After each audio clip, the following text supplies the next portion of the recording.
ప్రతిరోజులాగే ఆ రోజు కూడా ఒక వృద్ధ మహిళ ఊర్లోని చిన్న టీ దుకాణానికి వెళ్లి, బిడ్డా ఒక ఛాయ్ ఇస్తావా అని అడిగింది.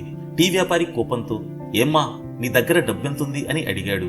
దానికి ఆమె, నా దగ్గర 5 రూపాయలు ఉంది అని చెప్పింది. దానికతను, ఏమ్మా నీకెన్నిసార్లు చెప్పాను, ప్రతిరోజు నువ్వు 4 లేదా 5 రూపాయలు తెస్తావు, ఈరోజు నీకు ఛాయ్ ఇవ్వను, వెళ్ళండి అని చెప్పాడు. ఇదంతా పక్కనే ఉన్న ఒక అతను విని, బాబూ నువ్వు ఆమెకు టీ ఇవ్వు, నేను నీకు డబ్బు చెల్లిస్తానని చెప్పాడు.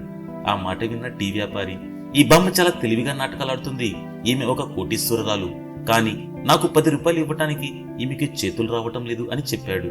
ఇది విన్న బామ్మ, నువ్వు చెప్పేది నిజమే బాబు, నా దగ్గర చాలా డబ్బుంది, కానీ నా కొడుకు కోడలు ప్రభుత్వ ఉద్యోగాల్లో ఉన్నారు. వారు ప్రతిరోజు ఉదయం లేవగానే హడావుడిగా ఉద్యోగాలకు వెళ్లిపోతారు. వారి జీవితంలో నా అవసరం లేనట్లుగా ఉంది, కనీసం నాకు టీ నీళ్లు ఇచ్చే దిక్కు కూడా లేదు అని బాధపడుతూ చెప్పింది. టీ వ్యాపారి ఆశ్చర్యపడి, అరే బామ్మా, నువ్వు ఇంట్లోని టీ పెట్టుకుని తాగొచ్చు కదా, దానికి ఎవరి అనుమతి అవసరం అని అన్నాడు.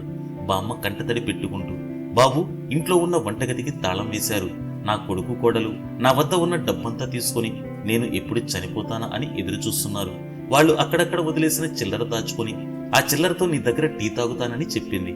ఇది విన్న ఛాయ్ వ్యాపారి బామ్మ పరిస్థితి అర్థం చేసుకుని ఆమె దగ్గర ఇంకెప్పుడు డబ్బులు తీసుకోలేదు. ఆ టీ వ్యాపారి మంచి మనసుకు ఒక లైక్ చేద్దాం.